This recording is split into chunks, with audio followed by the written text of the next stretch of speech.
Well, my sunglasses. Yeah, it's bright. It's bright. It's bright from this vantage point. I'm Justin Warland. I'm senior correspondent at Time and editor-at-large at Time CO2. I write about climate change, and I'm really thrilled for this discussion about climate literacy, which is, the purpose of what I do and what Frank does. Frank Niepold is the climate education coordinator at NOAA. I'm going to start with a really just big, broad question, and maybe seems obvious, but I want to hear what your take on it. Why does climate literacy matter? It's a great question. I think as I've been with this room for the second time, in last year and this year, and I'm over with the Global Futures Conference. All the conversations we're talking about, the transformation of society, every sector in society to deal with climate change. All of them are contributing to the problem. All of them are key to the solution. I think if you're trying to transform society and you leave the education sector and the communication and media sector out of that equation, you won't be successful. And we're talking about every form of education that exists, every form of media that exists, every form of training, capacity building. That's really those domains that are critical to climate literacy. But I think that what people think, how they think, got us into this problem. So if you don't try and come up with a new approach to how people think, we're just going to replicate the problem in a new way. So that's why, for me, why climate literacy is so important. So, as I said, you're climate education coordinator at NOAA, and as we were talking about, you have many different hats, many different roles. Maybe you could just tell us a little bit about how you put climate literacy into practice, how you advance it. Sure. So when I was asked to join NOAA back in 2005, and they said, basically your charge is make the nation climate literate. No money, no staff, no partnerships, no frameworks. No colleagues, no staff, go. I was crazy enough to say, sure, let's go for that. But we did, and I think that one of the things we're working on right now in the government is updating the guide. There's a guide we released under the Bush administration in 2008, then we released it again in 2009, and we haven't updated it since 2009. And when I was asked to do this, and I was asked to make the climate literacy guide, I wasn't sure that would be worth a lot of effort. It's just a document. And yet, it has been a transformational effort because museums, zoos, aquaria, higher education programs, K-12 programs, parks, all have been, not all, but a vast number of them have been using this because they're like, we need something to help us figure out what's important. What's in scope, what's out of scope, what are the supporting points? And we got 18 federal agencies to agree to the same ideas that they think that everyone should know. So that's how you begin moving out. You get a common framework. We're updating that right now. We hope it'll be in public comment probably a couple weeks, maybe a little bit more. It's a hard thing to do. But once you have a framework, then you start moving out into partnerships and deployments. I'll be at Columbia tomorrow. We're talking about funding climate change education worldwide. So if you don't have a framework, then comes the funding. It's very hard to define, where do you start?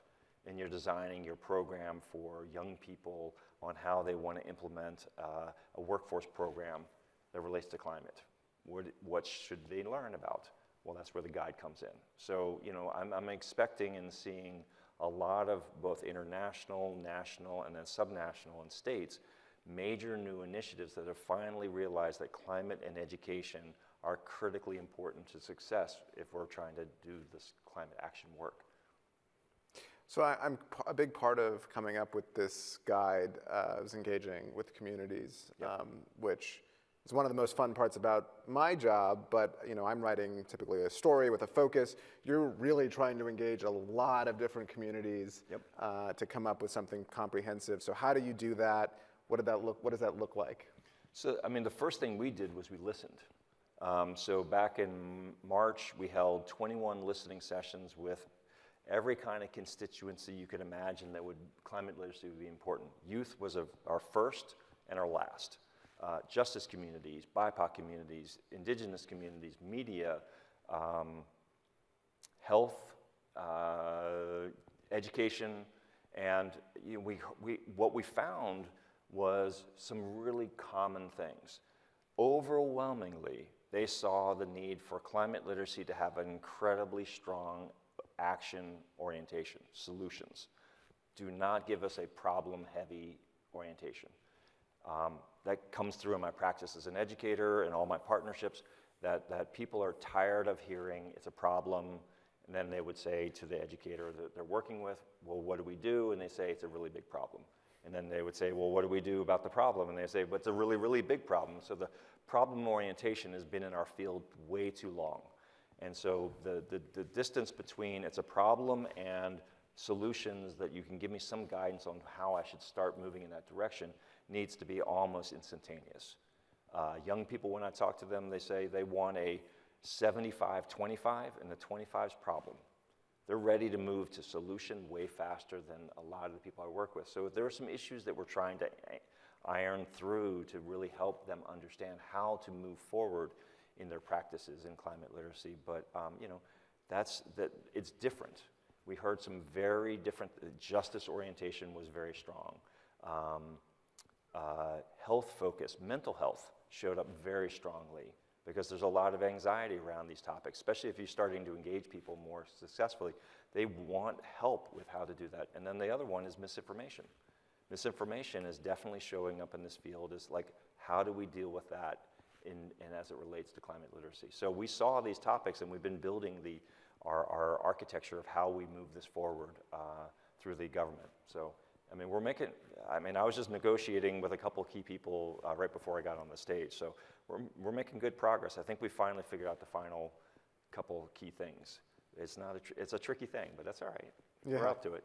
Yeah, well, I encourage everyone, obviously, when the new guide comes out to look at it. I found it very interesting to look at the guide from 2009. How have things changed in terms of climate literacy since 2009 and now? Well, so clearly, it was funny. One of the questions we asked when we had these public listening sessions was, here are the 8 ideas that were really important back in the day, and rank them. How important are they now? And clearly, humans need to take action to solve climate change. That was pegged high. It's humans that are causing the climate change we're facing now, pegged high. We need to start dealing with adaptation, pegged high. And it is important to life. That was also slightly lower, but high. But the whole, do you really need to understand all the ins and outs of the climate system? Look, I work at NOAA. I've been there 18 years. I was at NASA for 10 years. The intricacies of the climate system as a planet is incredibly robust. Back in the day, we spent a lot of time talking about thermohaline circulations and habitable zones, and all this incredibly important science. I don't mean to diminish it at all, but is it foundational to working and navigating climate now? No. Do we need some people who have that mastery? 100%. Our science enterprises are going to continue working and advancing with this matter of expertise. We're going to keep doing that, and there's going to be enough young people that will replace the people that are retiring. But that orientation of how much Earth systems you really need down in order to be climate literate is definitely shrunk. And that opens up space to focus on more solutions and, kind of the rate and urgency of the issue.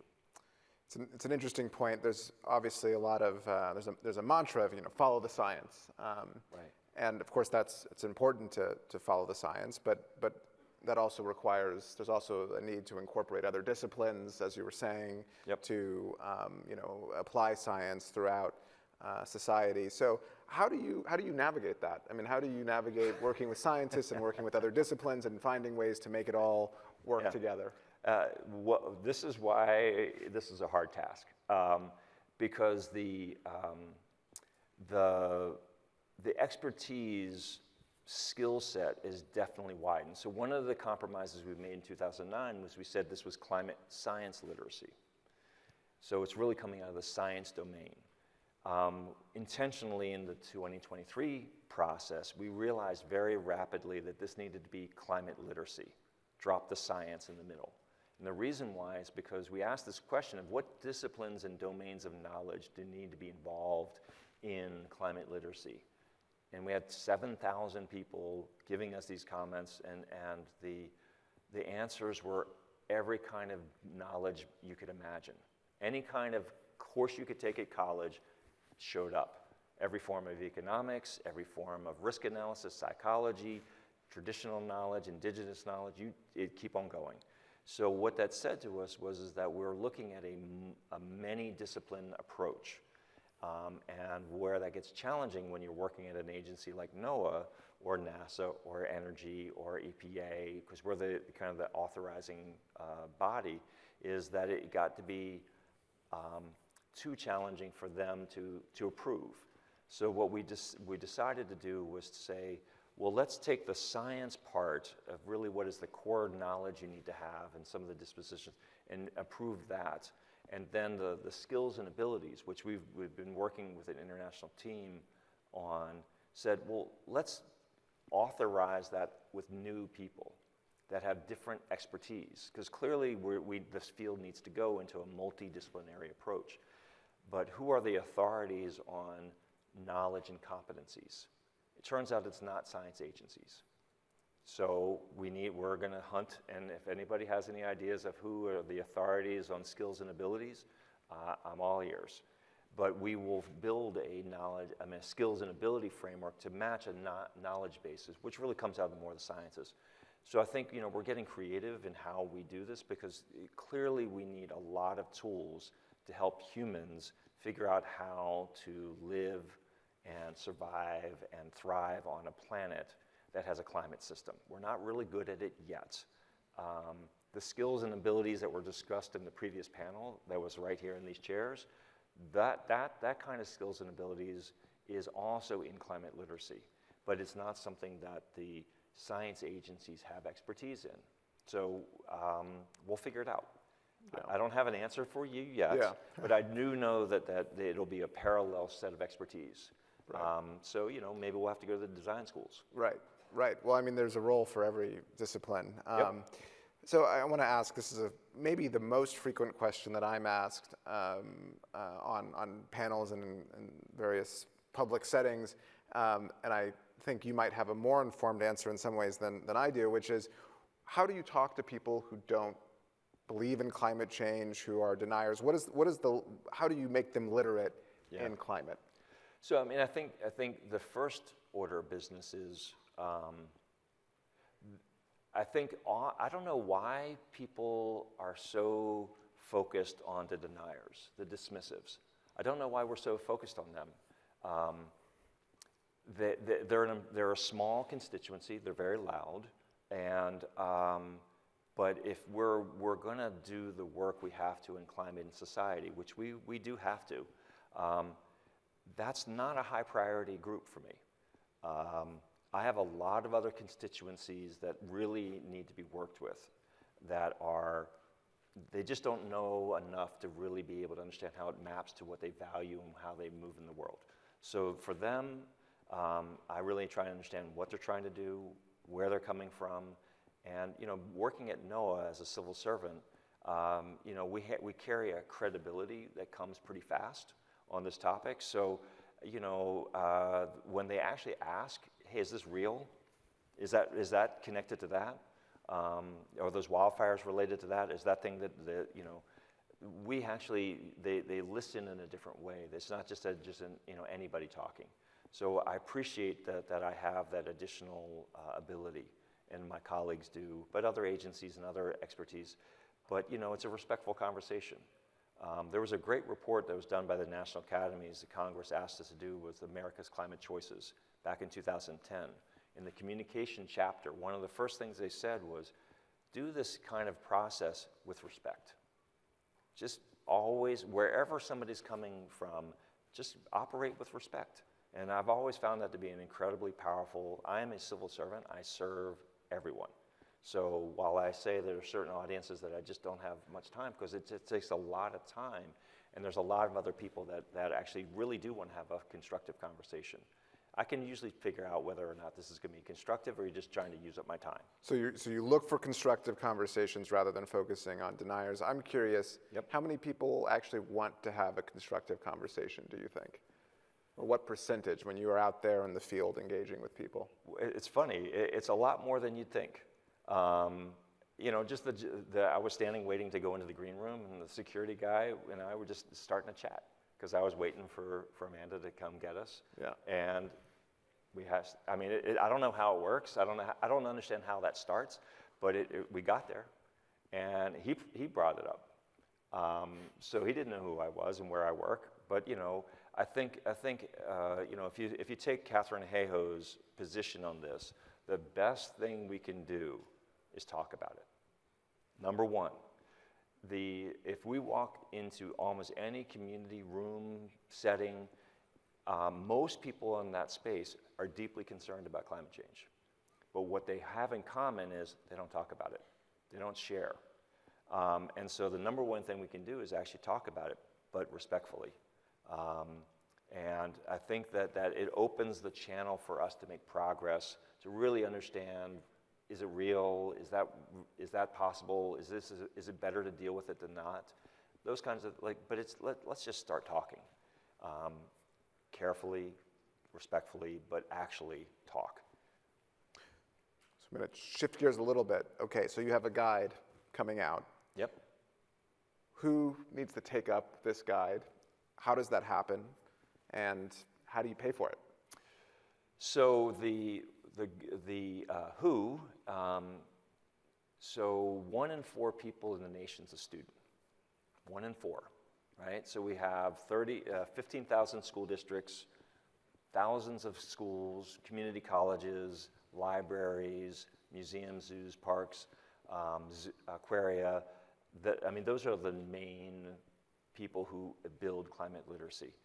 But I'm looking at somebody else who probably would find this valuable because the media has an incredibly important and outsized role in doing this. And you know, unfortunately, young people right now are not getting well served by their education system. I mean, you know, there's a lot of work to do it, but they're self-educating. And that's partly why the anxiety for the young people is spiking so hard.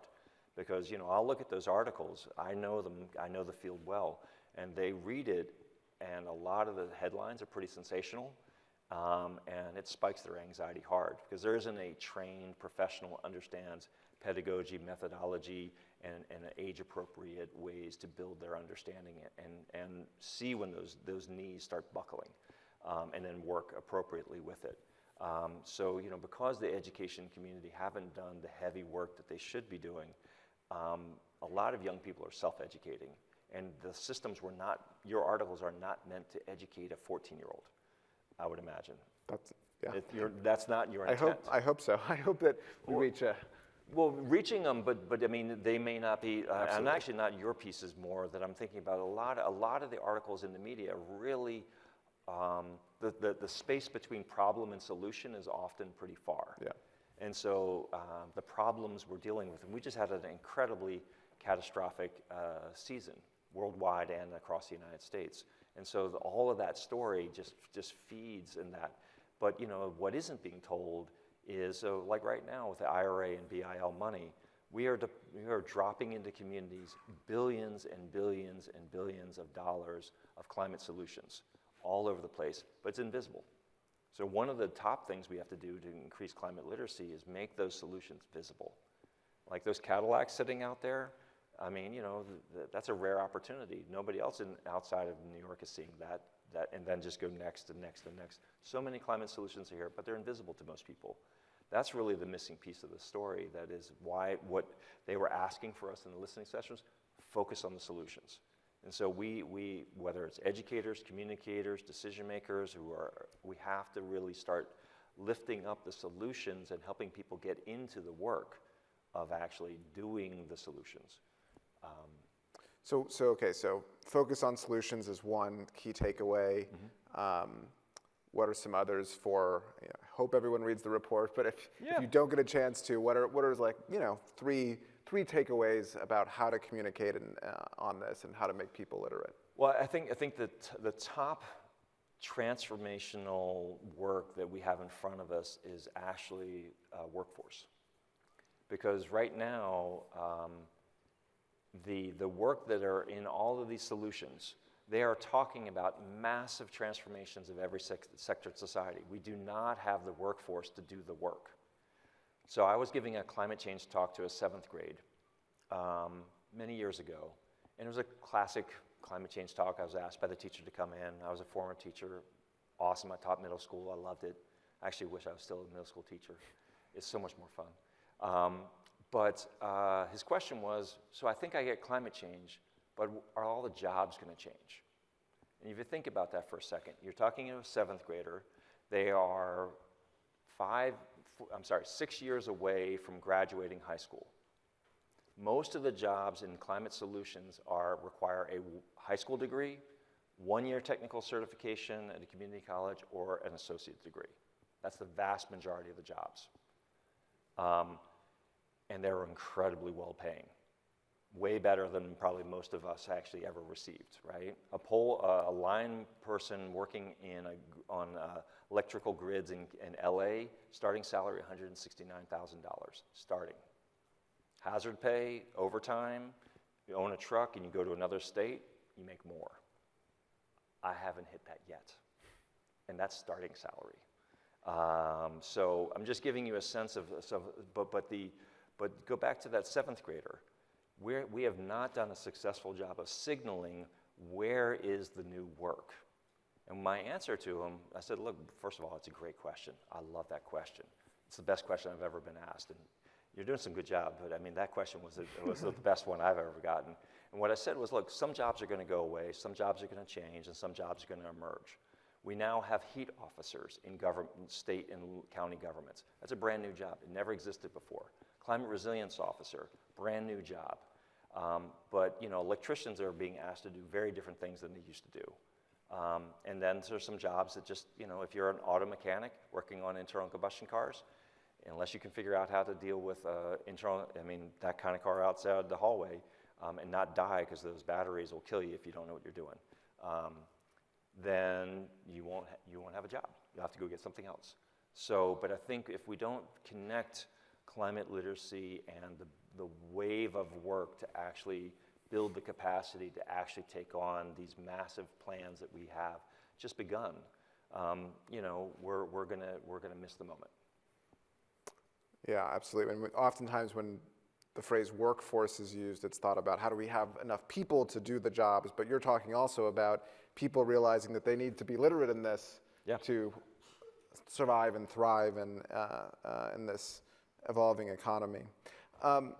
You mentioned that you're a middle school teacher, or you were a middle school teacher. Yep. I'm curious your path. How did you go from being a middle school teacher to doing this work? My path. So I get this question. I don't know why I get this question, but it's a good question. I like it. I think anyone in this room who's had a zigzaggy career path, and I'm not going to do hands because I can't really see because these are really bright, but a lot of us zigzagged, right? We didn't exactly get where we were because we came to it as a goal. There are some people that do that. They're very rare. So when I look backward, it all made sense. But I started off as a fine artist. Then I moved to a human ecologist. Then I went into education. Then I got invited by NASA to go do a lot of education programs internationally. And I said, but the thing that always was true, somebody would offer a door to me and I'd say, yeah, sure. I mean, I said yes a lot. And then I'd be like, so when Noah said, will you make nation climate literate? I was the guy that said yes. That was a crazy question, and I said yes. So, I mean, I think there's just a whole lot of yes that I've done, but to go to be a State Department Action for Climate Empowerment national focal point, yeah, sure, that's important on top of my job. So, like, I have 6 current jobs. I have 6 titles that are all associated with me. That's crazy, but that's because I say yes a lot. I now run a Justice 40 program on climate resilience workforce called Climate Ready Workforce. And it's an amazing opportunity. But again, Secretary of Commerce said, will you do it? And I said, yes. So I mean, how I got to be me is I just said yes a lot. And then I was good at doing what they said, could you do? Right.